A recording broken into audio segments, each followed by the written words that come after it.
Welcome back, everyone, to another episode of Profiles in Risk. I am your host, Nick Lamparelli. I'm very pleased this morning to have a co-host, Wesley Todd, who's the co-founder and CEO of CaseGlide, and he's probably one episode away from getting the Fiverr jacket, which is what they hand out to SNL guests when they've been on the show for 5 episodes. I think this is your 4th, so we're one away from getting you a nice fancy jacket with the big number 5 on it. Thank you, Nick. Welcome, Wes. And we are very pleased, Wes and I, to have our guest today, who is Werner Kruk. Werner is the COO of Security First, which is a leading provider of homeowners insurance in Florida. They are based in Ormond Beach, Florida, and they are nationally recognized for developing award-winning technology. And they're a great place to work. 3-time Florida Trend Award winner for best companies to work for in Florida. They must be doing something right, which is why Werner is on this show. Werner, welcome to Profiles in Risk. Thank you very much. Pleasure to be here. So Wes and I had this image of expanding the podcast because there's a common problem that we feel that the InsurTech community is not resolving, which is you have all of this great technology coming in, but they don't really understand the insurance industry. And so as a COO and someone who has quite a bit of experience in the insurance industry, it is awesome to have you on here because I think it's going to be very helpful for the InsurTech industry to get a glimpse of how complex the industry is, but also how complex it is to run an insurance company. So to get started, why don't you give us just a little bit of an elevator pitch for Security First? Well, Security First, we're a 15-year-old company roughly in Florida, and we have grown from nothing to being the second largest provider of homeowners insurance in Florida. We have about 350,000 customers. We have grown. We have just under 350 employees.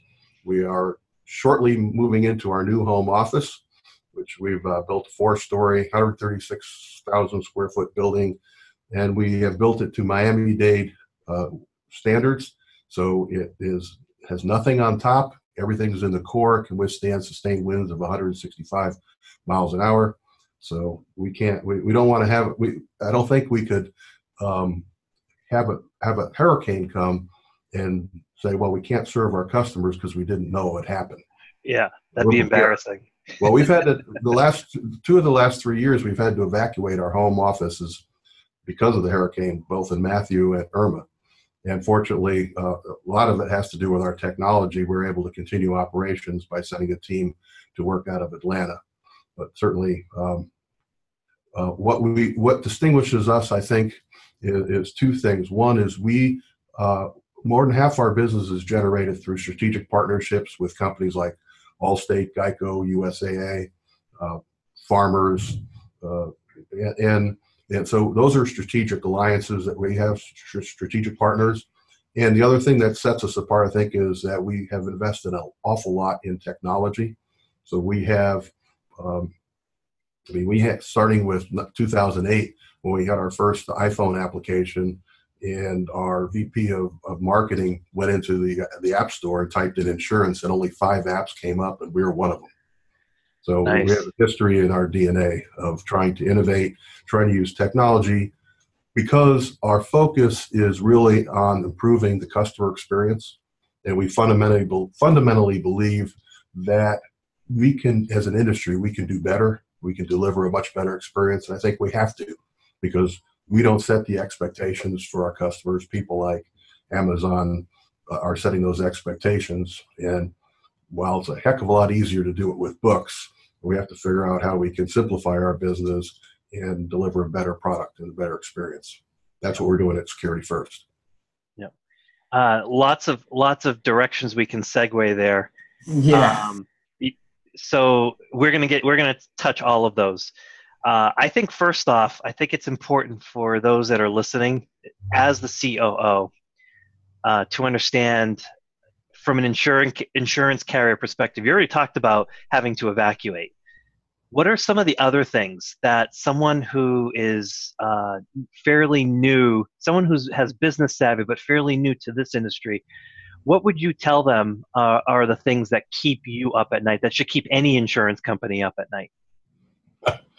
Well, in Florida in the last couple of years, it's really underwriting and loss experience.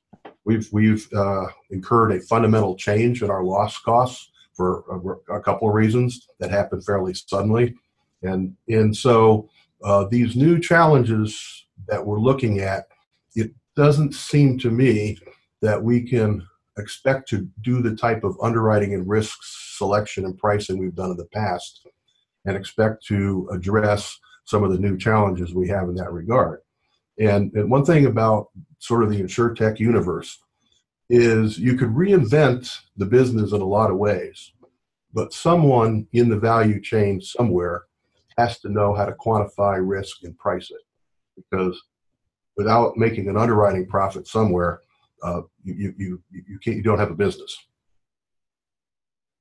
Yeah, I'd like to just hop in here real quick. I'm going to tell one of my favorite stories. So, so people that are listening to this, you got a lot of InsurTech people, and you have a lot of younger people at insurance companies. And one of the greatest days of my life was when I went into Security First to talk to them about CaseGlide, and it was I don't know if Werner knows this, but it was a drawing.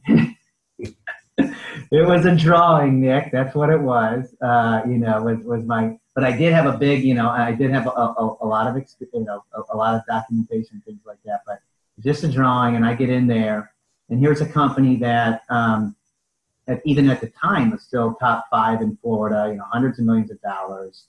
Werner's got 25 things to consider, and litigation wasn't even as nearly as bad as it was in the industry.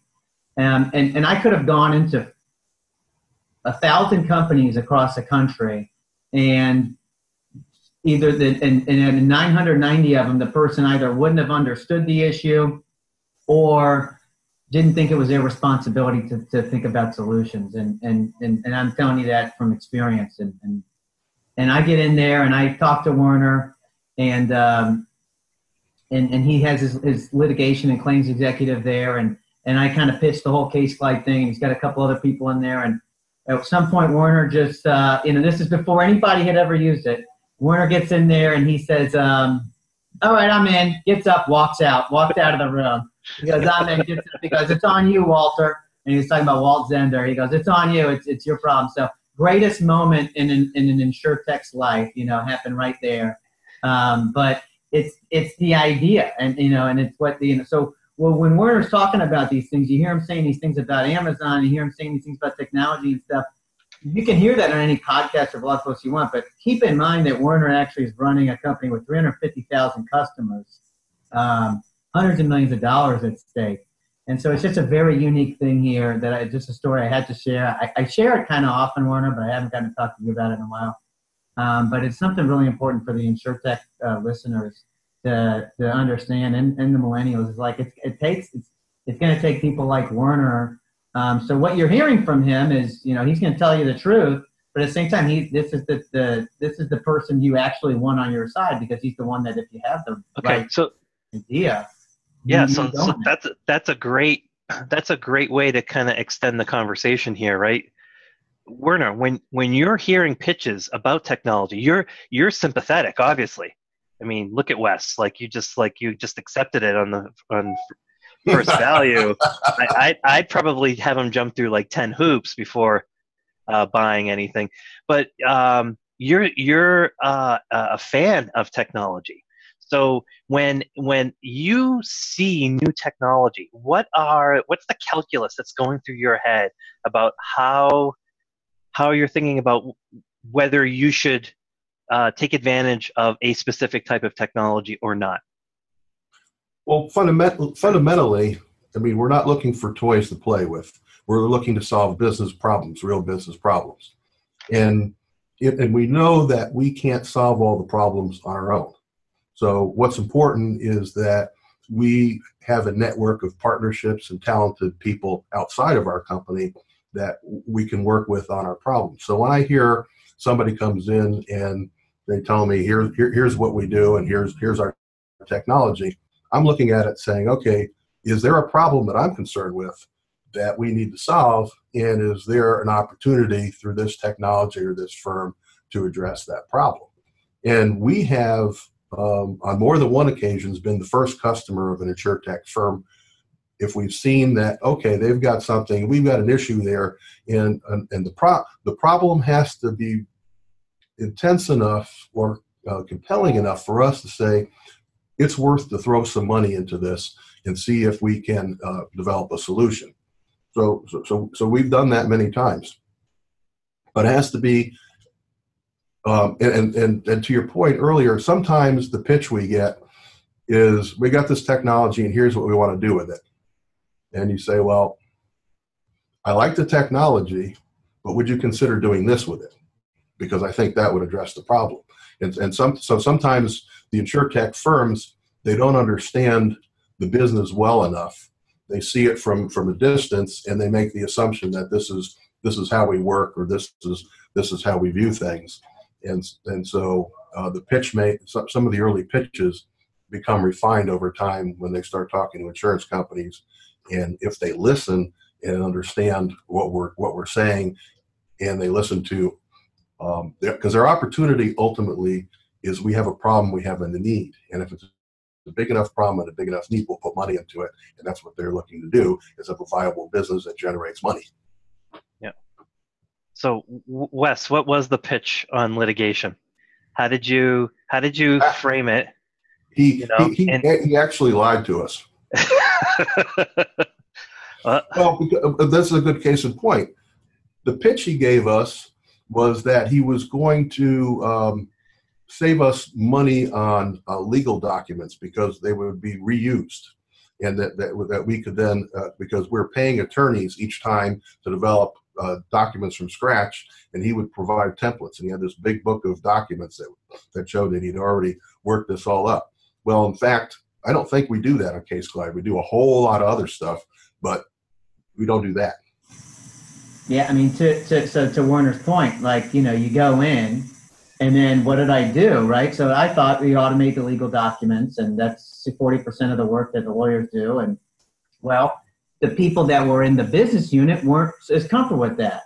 But what they were comfortable with was eliminating emails and Word documents, was capturing key financial data, was capturing key demographic data and feeding that back to, Werner's warehouse, as we call it. So, the only way I found that out was by going into the department.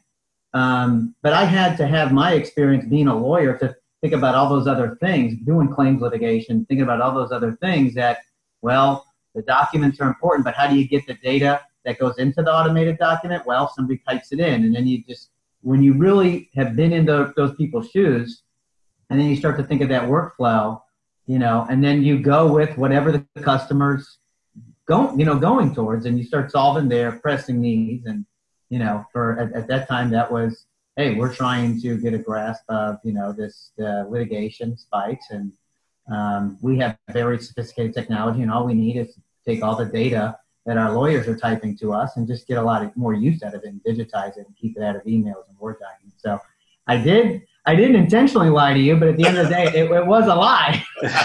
It was a lie, because that's not what happened. By the way, that technology is still there, but and some people are using it, but it's not a pressing problem like some of the other. No, that's true. Well, that's extremely important. Well, let's touch on that. So, Wes, as the entrepreneur, you're trying to read Werner's mind. You're trying to say, how can I link this technology and create some sort of value? What are the top 1, 2, 3 things that Werner might be interested in? Then you go and you pitch Werner, and it's something completely different. So, Werner, how valuable is it for the startups that are created to be basically more nimble than, I don't want to say entrepreneurial, but not focus so much on, here's the value I think the carrier wants, and be a little bit more nimble to try to allow you the flexibility to be innovative in your mind about how you might potentially use it? I think the ones that we've had the most success with are flexible, and they listen, and they ask questions, and they don't assume that they understand. They seek to understand, which is much more important. And there's a lot of talk about disrupting the insurance business, and the insurance business is very, very complex, and partly because of its nature, partly because of the regulation. And so I think what's more happening is that if I look at our business in total, it's like we're running a whole bunch of businesses. I mean, we have all sorts of vendors, we have all sorts of processes. Just in the claims area alone, the business partners, vendors, and the complexity is huge. And so what we have people with ideas, and they're sort of disrupting all these little things that we do. So if there's 200 little things, there's 200 areas of disruption. It's not one thing. You do have a couple insurtechs that threaten to change the world, for distribution, product, and delivery, and they're finding that's a little bit tougher than they thought. They originally thought that all they had to do was form an MGA. Great, you can form an MGA quick, but if you can't make an underwriting profit, you won't have any company to support the MGA. Yeah, and I think alternatively, tech companies that come in, from what I've seen, pitches that I've gotten are, hey, well, you're going to be able to make better underwriting decisions. So you're going to be able to take these two risks and say this one's high risk and this one's low risk. And then I always go back to them and I say, well, everyone's going to want the low risk stuff, and there's no margin there. That doesn't necessarily help me. There are more decisions that have to be made after you decide that you want a particular segment or whatever. So what moves the needle? What do you think? How much does the needle need to move in your mind? Good question. For you to pull the trigger? So you have there's the expense side of stuff, there's the claim side, there's the underwriting side, there's the distribution side. What in your mind, what do you need to see that moves the needle enough that you're going to say, let's at least play with this to see if it can deliver some of what it's promising? Well, I think that it depends. It's all relative to whatever the problem or the opportunity we're looking at is. Part of what we've done is we've engineered our technology in such a way that we don't have. It's not a big deal for us to work with people. We have what we've done is we sort of isolated our base policy and claims administration billing. And over the top, we've built an enterprise service bus or an API layer. And because of that, we can quickly work with folks like new data, new technology. If they have an API, we can hook up to the API. We can bring data in or services pretty quickly. So you look at what's the cost of being able to do the proof of concept, and how big is the problem, and what do you think about the competency and the ability of the technology company or to deliver. So you look at all those, but we experiment, and and our company we don't have a problem with change. We have changed so much that our people and our culture are happy to experiment. They're happy to change. They like new ideas, and they like being innovative. So we don't have any resistance really. Resistance is futile, of course, but we don't have any resistance to innovation. We don't have a lot of legacy thinking, which tends to be worse than legacy systems. Wes, how's the AOB, Assignment of Benefits? We did a podcast last year on Assignment of Benefits explosion.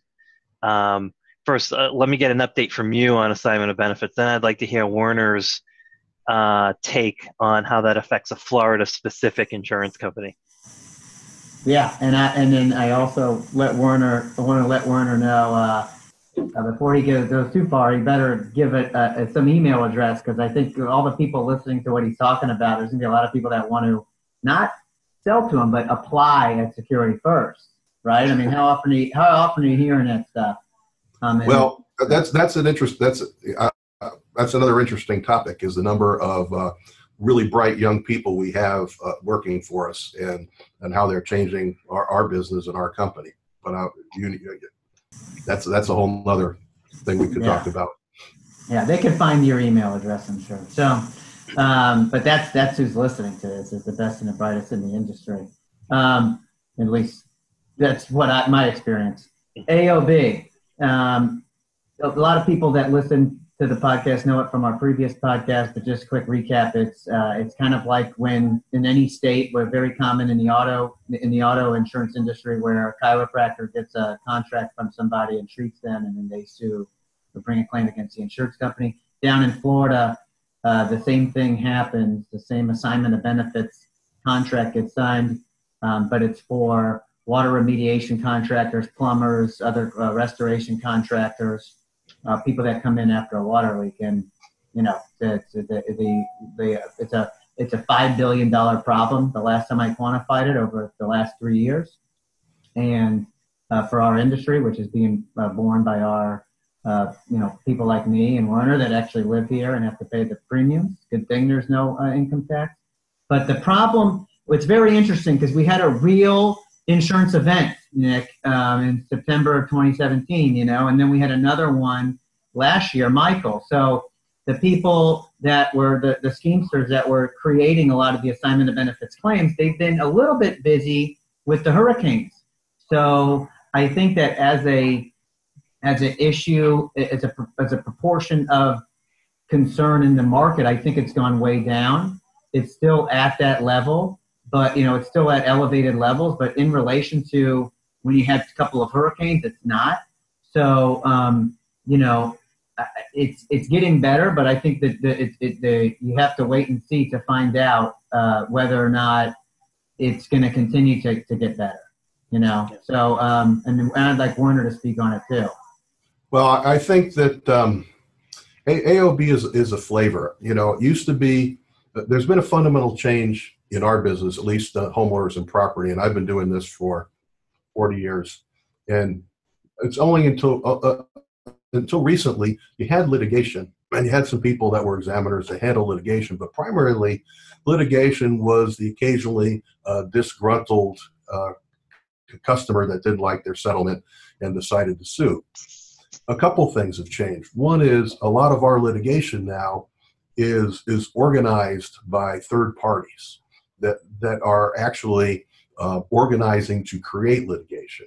And what's exacerbating this in Florida is our one-way attorney's fees. We've had a law in the state of Florida for a number of years that if an aggrieved policyholder sues their insurance company and they get a judgment that's greater than what the insurance company is offered by even $1, that they're entitled to have their attorney's fees paid for.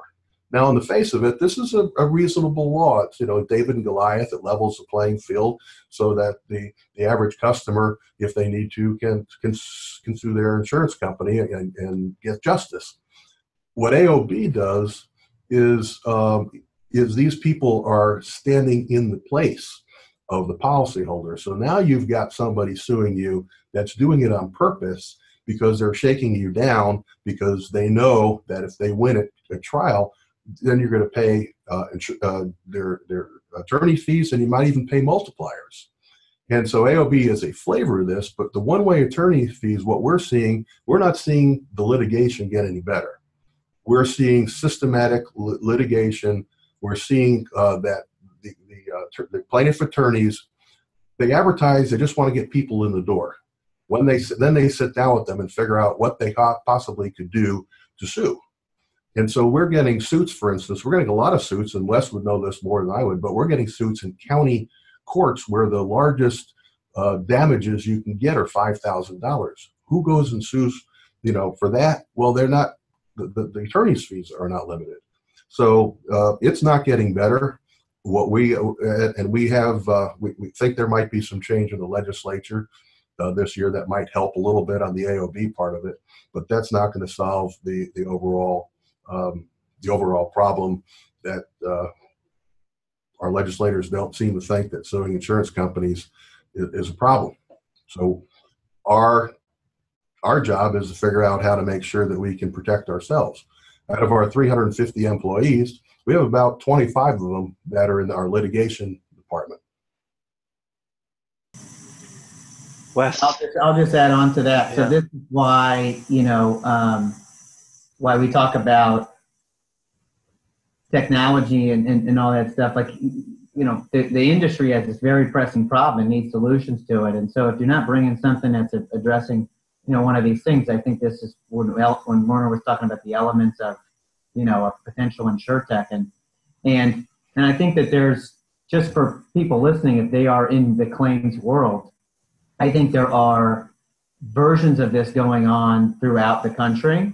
It may not be assignment of benefits, but the litigation litigation funding is out of control, and they're going. George Soros, one of the richest people in the world, he has a $5 billion or something like that litigation fund, and all that's going against insurance companies. And any major lawsuit so the litigation funding and just that kind of culture. And I think that the more and more loosey-goosey you're seeing in the courts, this is happening outside in cyber security, breaches. All litigation is a major pressing issue throughout the country, and insurance companies outside of Florida really aren't doing a whole lot to keep up with basically an opponent that's more sophisticated than 9 out of 10 insurance companies when it comes to finances and operations. So if you're an insurtech and you're trying to think about problems to solve, well, if you're on the underwriting side, first of all, this is a challenge for you, but an opportunity. If you're on the claim side, this is everything. Because the insurance companies have, like Werner said, not just one business to run, but a lot of businesses to run. So if you want to tackle this problem for them, which was one of the concepts we had, they're welcoming you in the door. Well, we attack it in a number of different ways. We attack it by making sure that we have a staff that's proactive in our litigation, and the results of that. We have higher staffing and lower caseload levels. Some of it's just common sense. It's not technology. You got to get the right people, and you got to give them the opportunity to do what they do best, get their workloads reasonable, and support them. On the underwriting side, we are working with several technology firms because part of it is we believe that certain people are more likely than others to cooperate in suits. So we want to find people that have a higher moral character, I guess, and that's really what we're trying to do in underwriting. And we have some ways we're addressing it. And the other thing too is to have operational excellence across your organization. If your customers, when they call, are treated well, if they have a claim, if we communicate and we treat them well, they're less likely to participate or get aggrieved and say, yeah, these guys are a bunch of jerks and I should get some money from them. So it's all aspects of it. Yeah, I almost think that a Florida insurer, Werner, would you say Florida's probably the most challenging insurance market in the world? One of the top most challenging insurance markets in the world?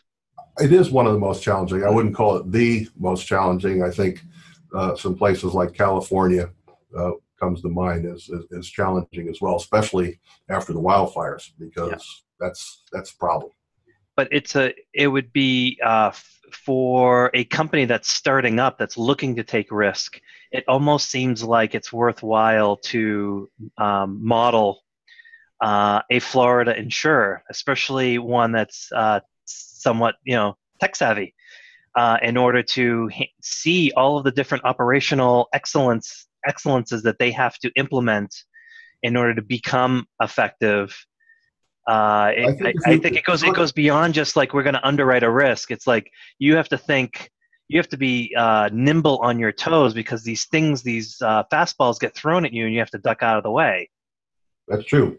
I think the Florida, a certain number of the Florida carriers as a whole share some common attributes. They're young companies, so they didn't start with legacy systems, and if they've continued to invest, then they've grown up in an environment where you have different challenges and you have to figure out the solution. There's no set recipe. that they're a little bit more nimble, and you can see a number of our competitors here are operating in a lot of other states and have grown quite a bit. So when you look at the homeowners market, if you look at the last 10 years, you can see the impact of the Florida market expanding into the rest of the country because of that. Yeah. How much of your technology expertise, the success that you've had being able to implement it, has to do with that, Security First isn't that old. It's not State Farm or Allstate, and it hasn't been around 100 years. You kind of cut your teeth in a more digital age. You've had to grow, you've had to expand, but how much of that has been an advantage? Well, there's an advantage and there's a disadvantage. We're a small company. So American Family, I was at a conference, American Family has 100 data scientists on their payroll. Okay. We don't have any data scientists, but so being big has its advantages if you have the money. And I'm sure State Farm has plenty of data scientists as well. But technology, I believe, can level the playing field because we're small, we're nimble. As long as we don't kill ourselves with the wrong technology, the wrong implementation, because we're not big enough to make large mistakes. If we use technology effectively, we can deliver the type of customer service, the type of operations that are commensurate with the big guys, and we do. I mean, we were the first insurance company, I believe, in the world, but certainly in the United States, to send people a link when their policy went in force to a personalized video that told them what their coverage was and explained their coverage in terms they could understand.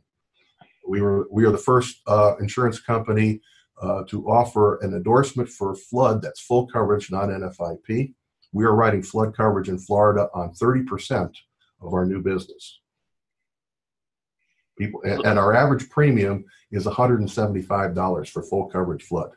Yep. Wow. That hits home here because I do flood for a living, and it's I actually got an email this weekend. I'm going to be on the Casualty Actuarial Society and the CPC are doing their joint conference in New Orleans, and I will be on a panel. And my job is to convince everybody that I think flood should become a standard peril. Well, that's our objective. That's our objective. Homeowners policy.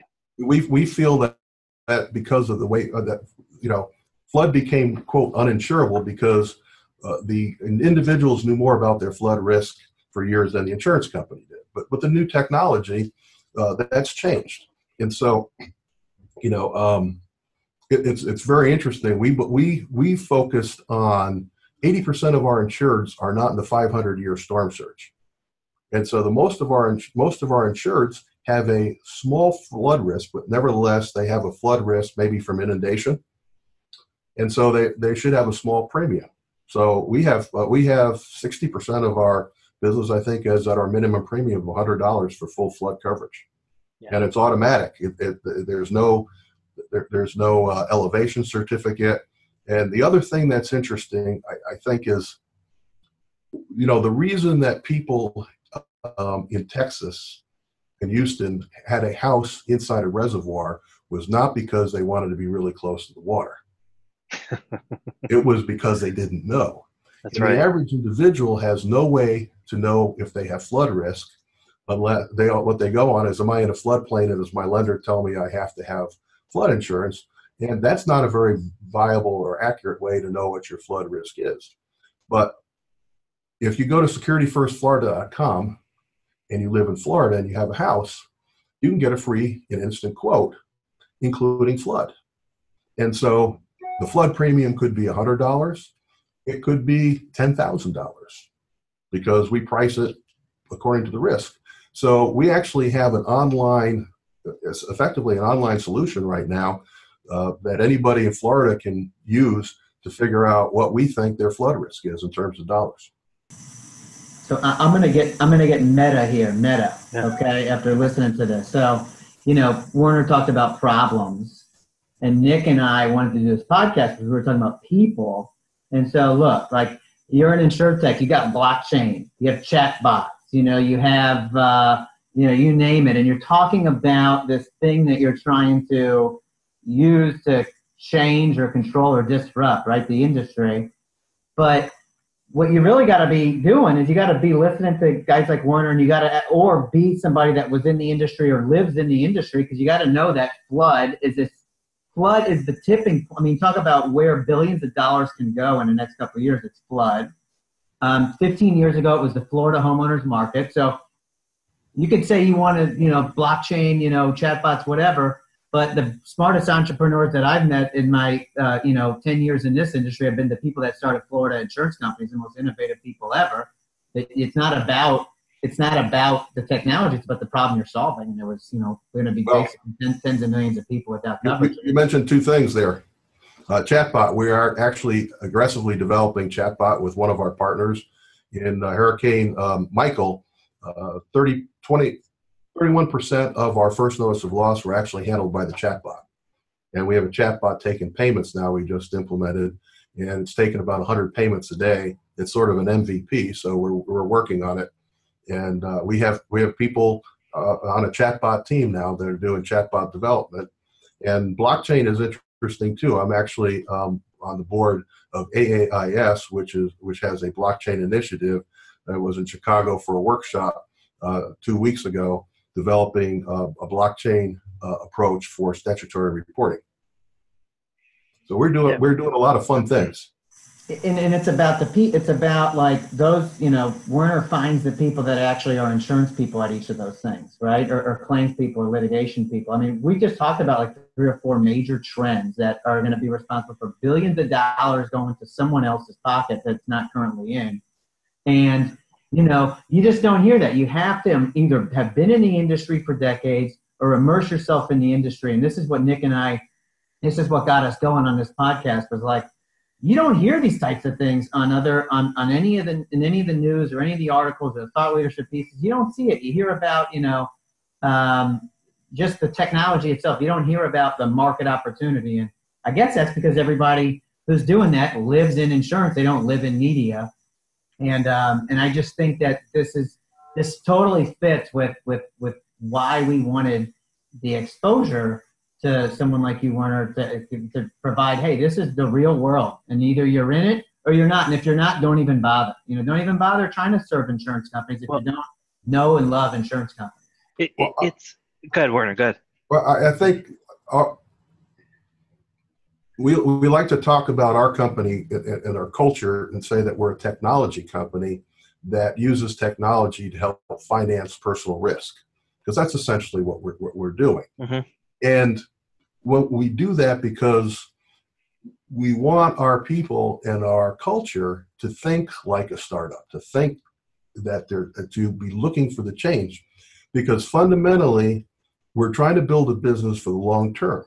So you ask yourself, if you do design management, design thinking, you say, well, first thing you say, well, with all the things that are going on, if we're going to be in business in 10 years, what will we look like? And then you start working. You don't know for certain, but you start to identify the driving forces, the things that are different. And you say, okay, we might not have everything figured out, but we might need to do a little bit more here. We might want to have a technology basis that's different. So we're totally cloud-based. We don't have a data center, a physical data center.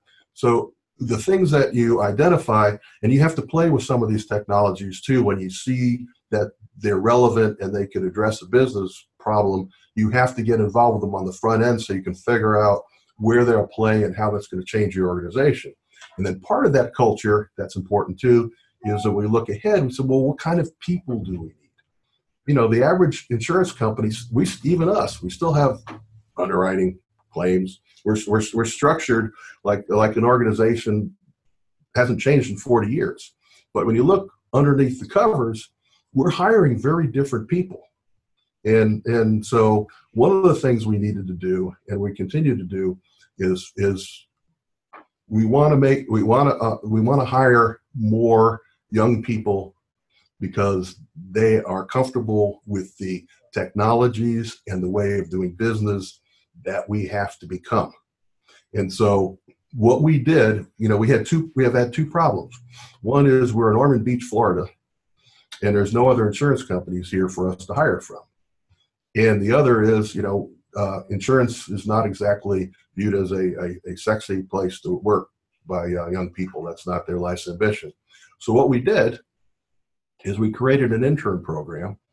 And the one thing about interns, college students, when they're home for the summer, if you give them an air-conditioned job and pay them $17 an hour, they'll even work for an insurance company. And the one thing, we could hire, we had many more applicants than we had to select, although we've had as many as 21 interns for the summer. But what happens is they come in, and we've hired really bright people, and they're at all departments, and they contribute, and they learn. They make relationships, and then we get to know them, they get to know us. And we look at them spend a lot of time with them, and we find somebody has an interest or an avocation like they're quantitative. Okay, why don't we bring you over to our analytics department? And then those people will show them all the toys we use, Tableau, all the data things, all the development we're doing, all the analytics. And they go, wow, this is really cool stuff. I didn't know insurance companies did this. And then if we like them and they like us, some of them will come back, but then they graduate, and then we say, hey, would you like to come work for us? And at this point, it's a different conversation because we know them, and they know us. And so we've hired, I think we've got about 20, 25 people that we've hired. So we've got a whole cadre of people. I think the average age on our fifth floor is 26. Awesome. It's amazing. It's amazing the contributions that these folks have made. We have several of them now that have been with us 4 or 5 years that are changing the organization. They're running our product area, because the other thing we do is we give these new folks a lot of flexibility, a lot of training, a lot of support, and a lot of responsibility as fast as we can. So where they're not sitting around waiting for a manager to retire. And in a growing business, we have plenty of opportunities for contribution. So the technology, you have to have an organization that can use technology. You have to have people in your organization that are comfortable with technology. And you have to have a belief that technology is a fundamental part of a growing and long-standing business in the insurance business. Yeah, completely.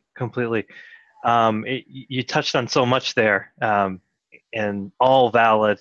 It's something we've talked about on this podcast forever, which is if you want to reach out to young people, they think insurance is either immoral because they don't know it, or they think it's boring. And that was the whole idea, Werner, for this podcast, to get it started 2 years ago, was if we can interview people like you. We interviewed Thomas Jennings of AAIS. You brought up the blockchain initiative.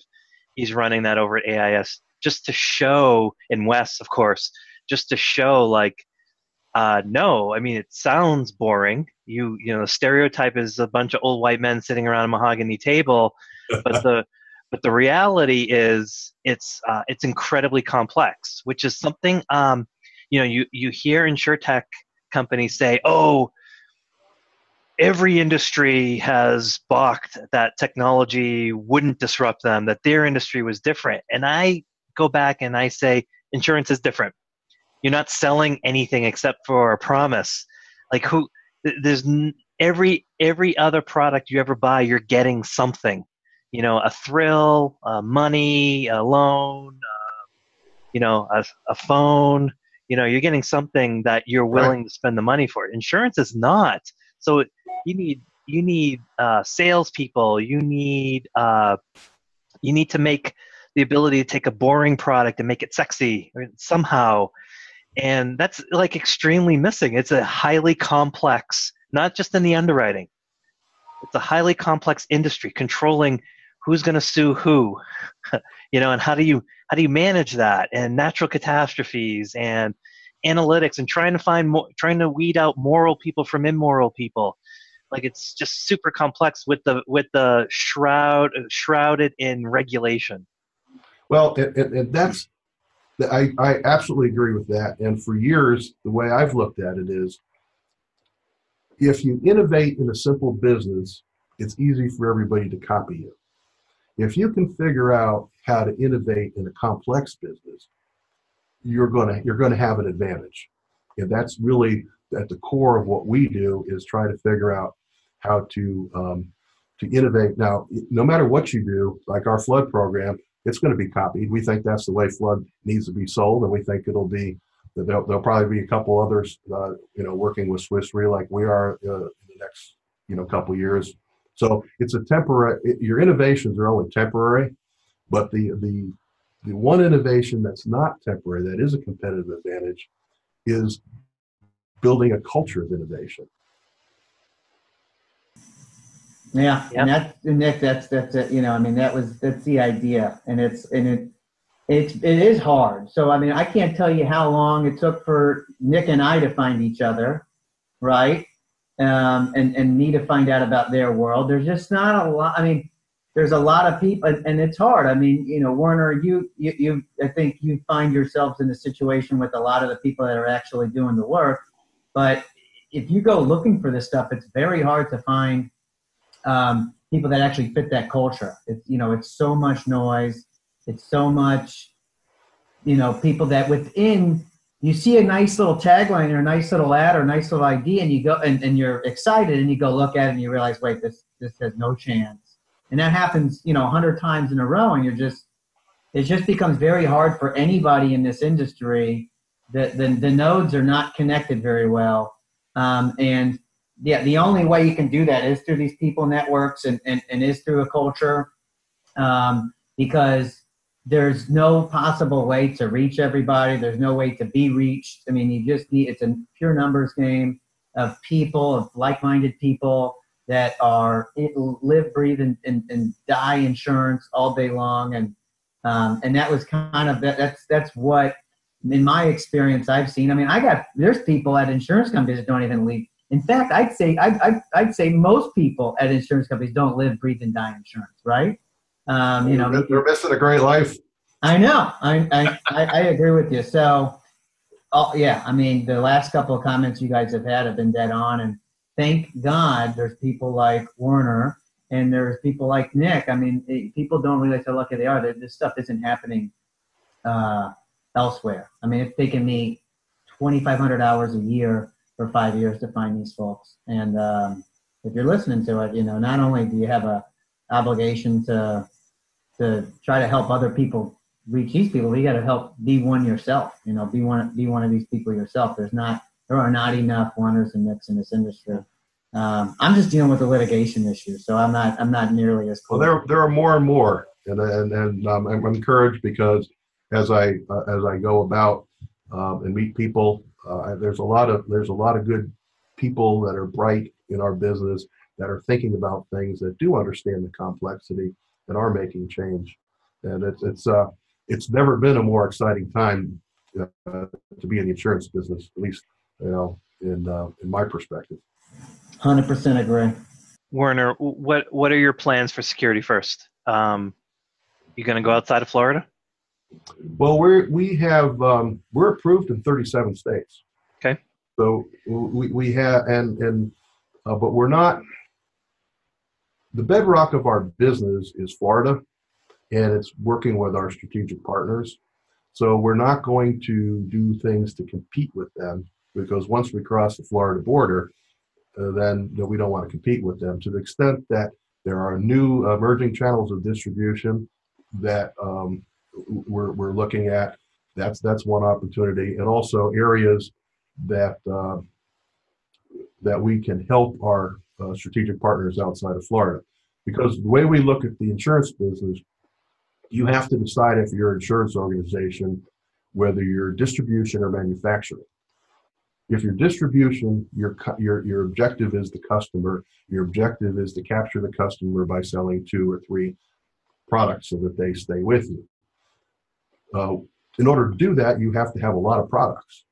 Now, the common problem that most people in distribution have, even if they're an underwriting company, is they can't manufacture all the products they need to capture the consumer.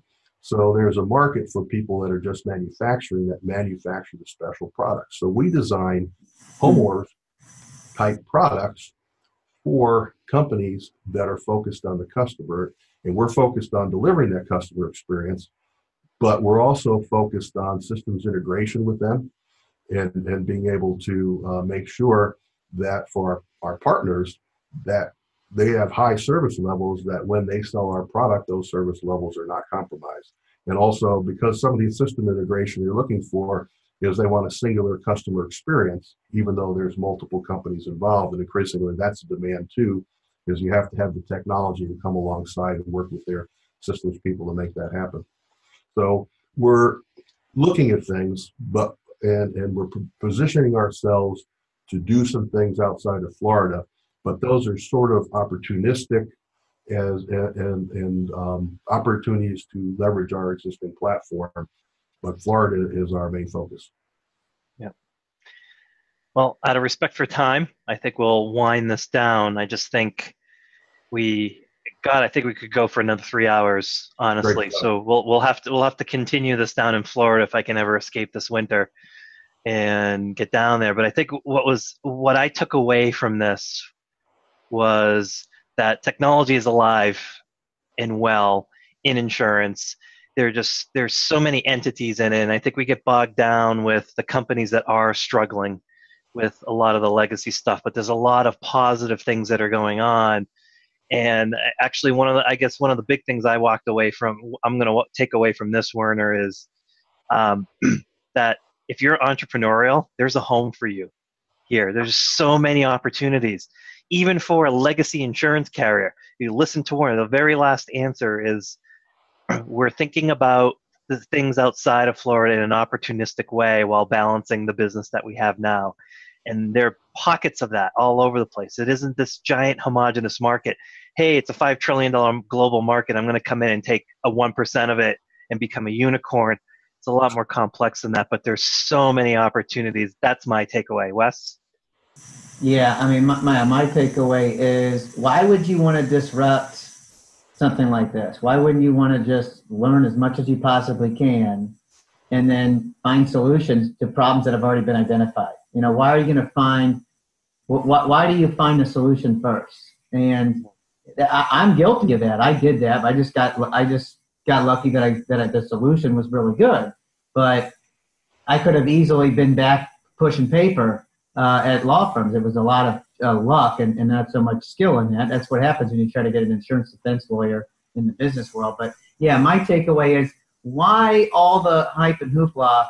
Just do whatever you can to listen to folks like Werner and Nick talk, and all the other people in this ecosystem. You heard a couple of groups mentioned, you know, and do whatever you can to bow down to them, to get them to talk more to you. And that, to me, that's like, I learned a bunch of stuff. You know, I've known Werner for 5 years. I learned a lot I didn't know about the intern program like that, and I feel guilty about that. But I need to be listening to this as much as possible, and I never need to ever utter the word disruption or, what's the word they always use? Incumbent, about the people that are running successful businesses in the insurance industry. My takeaway is simply, hey, let's serve those folks. Let's not try to bother them or lie and tell people that we're going to somehow replace them. It's not happening, and today was clear evidence of that. Yep. Werner, thank you so much. Wes, thank you as well. Next time, let's do this with margaritas on a deck. Sounds good. All right. Awesome. Yeah, sounds great. So to everyone that's listening, like the podcast, hit the subscribe button, do whatever you need to do to be reminded that these are coming, because Wes and I are going to have more awesome folks like Werner coming on. So again, thanks everyone.